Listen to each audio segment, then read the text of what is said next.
Hi everyone, welcome back to Bible in a Year. My name is Natalie and we are reading the Bible cover to cover. Today we are on day 39 and we'll be reading out of Genesis 39 and then Job chapter 12 and then Luke 19, but only verses 1 through 10 today, and then we'll close out the day with Psalm 30. I am so glad you're here and I hope you're having a wonderful day today. Yesterday was a little crazy in Genesis 38. We're hoping for a better day in Genesis 39. Let's find out. We can always be forever hopeful, right? All right, Genesis 39. Joseph was brought down to Egypt. Potiphar, an officer of Pharaoh's, the captain of the guard, an Egyptian, bought him from the hand of the Ishmaelites that had brought him down there. Yahweh was with Joseph, and he was a prosperous man. He was in the house of his master the Egyptian. His master saw that Yahweh was with him, and that Yahweh made all that he did prosper in his hand. Joseph found favor in his sight. He ministered to him, and Potiphar made him overseer over his house, and all that he had he put into his hand. From the time that he made him overseer in his house and over all that he had, Yahweh blessed the Egyptian's house for Joseph's sake. Yahweh's blessing was on all that he had in the house and in the field. He left all that he had in Joseph's hand. He didn't concern himself with anything except for the food which he ate. Joseph was well built and handsome. After these things, his master's wife set her eyes on Joseph, and she said, "Lie with me."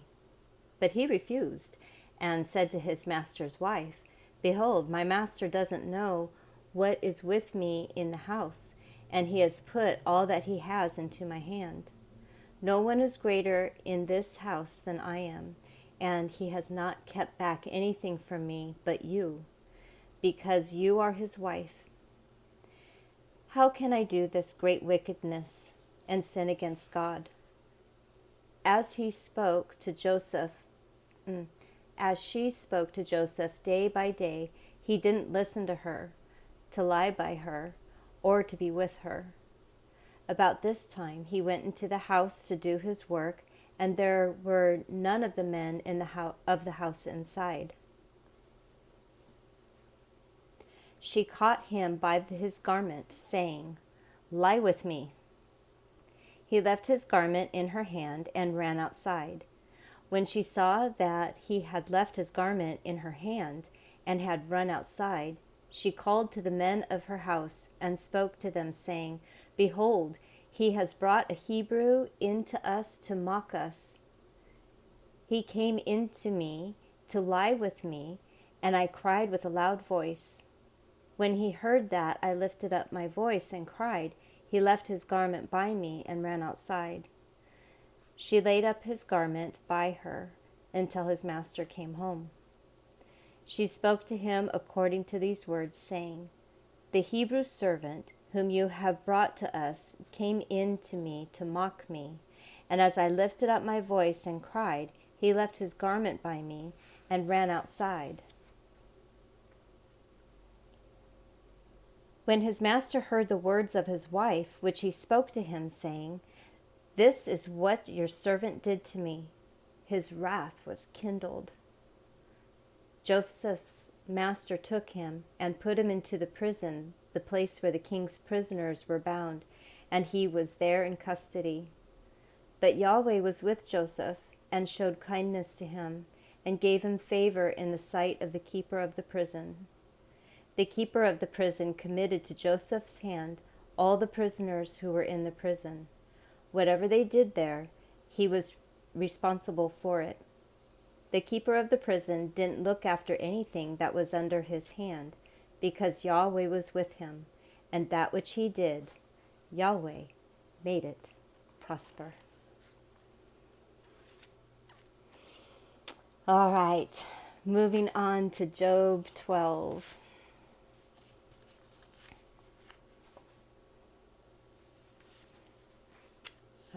I believe Job is still talking to his friends. Then Job answered, "No doubt, but you are the people, and wisdom will die with the..." Let me start that over again. I'm sorry. Here we go. Job chapter 12. Then Job answered, "No doubt, but you are the people, and wisdom will die with you. But I have understanding as well as you. I am not inferior to you." Yes, who doesn't know such things as these? I am like one who is a joke to his neighbor. I, who called on God, and he answered. The just, the blameless man is a joke.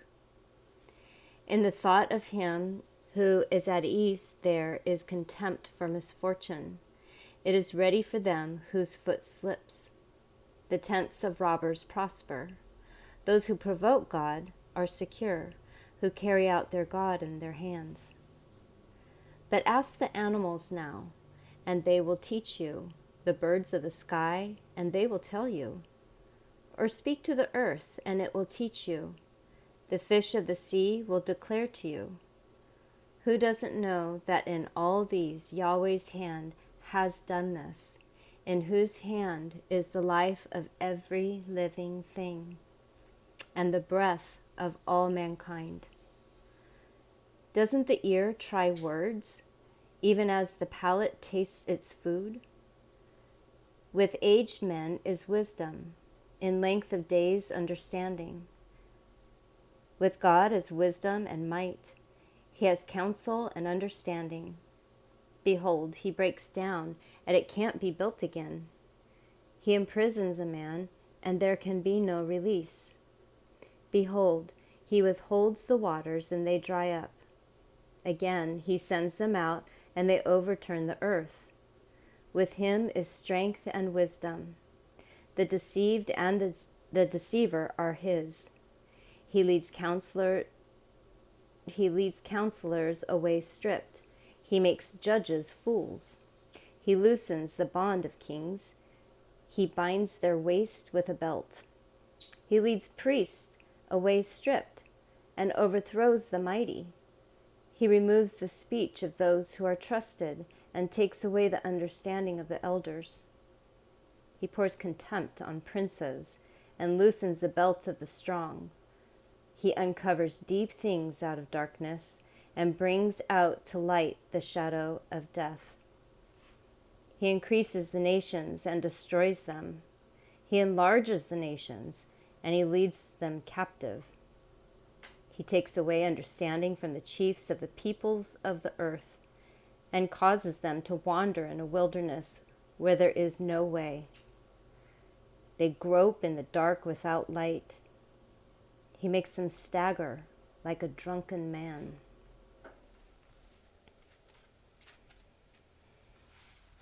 All right, and I need a little bit of New Testament this week. We're moving into Luke19, 1 through 10. I am going to be honest with you. It has been a very rough few days. I'm not certain what is going on or what is in the air, but it has been very hard for me to read the Old Testament. Some of these past few days have been really, really heavy on my heart. And I don't like some of the history we're reading. I don't understand how a lot of it was allowed to happen. And I struggle with that.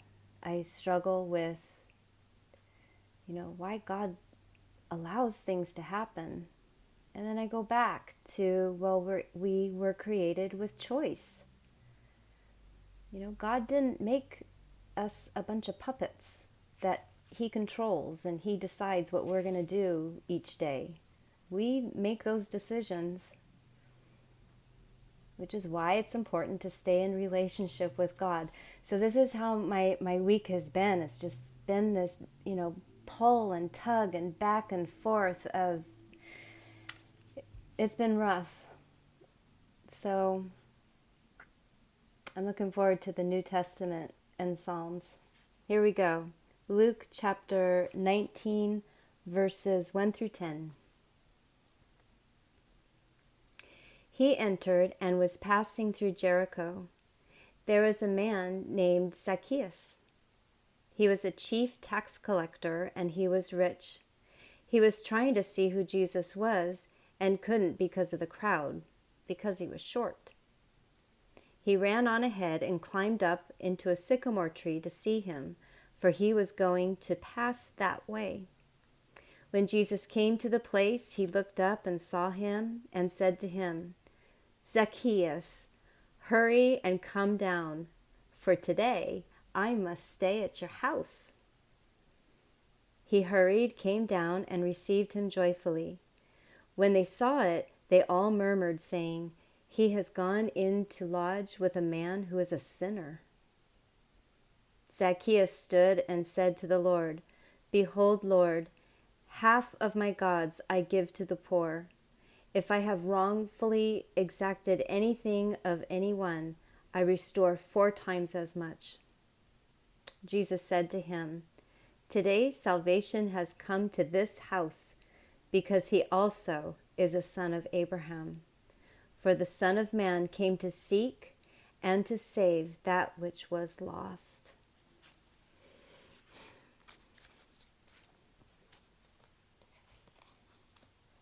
Every time.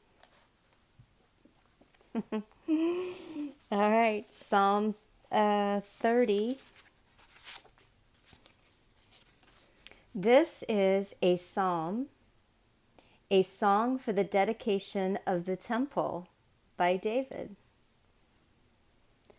I will extol you, Yahweh, for you have raised me up and have not made my foes to rejoice over me. Yahweh, my God, I cried to you, and you have healed me. Yahweh, you have brought up my soul from Sheol. You have kept me alive, that I should not go down to the pit.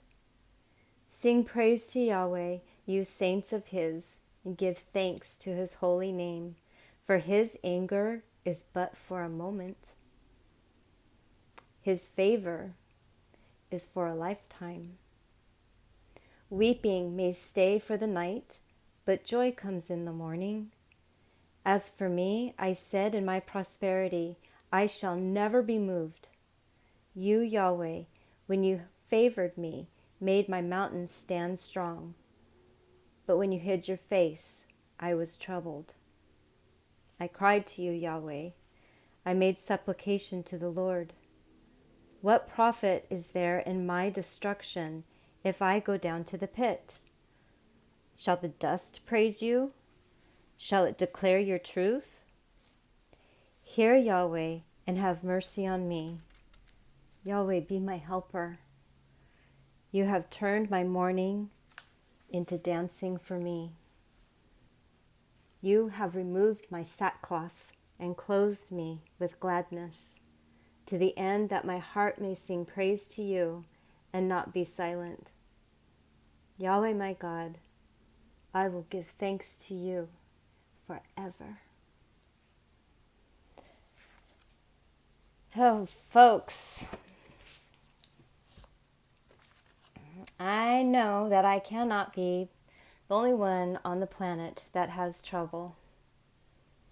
I am so glad that you were here, and I'm so glad that we got to spend this time and check back in and tether our hearts back to the Lord. We can be sitting in the crosshairs of madness, but I tell you what, God will not fail us. He will not fail us. He is here every minute, every second while we're making our decisions. It is so important that we are in relationships so we make the right decisions. Anyways, I hope you all have a wonderful day today, and we will see you tomorrow. Bye.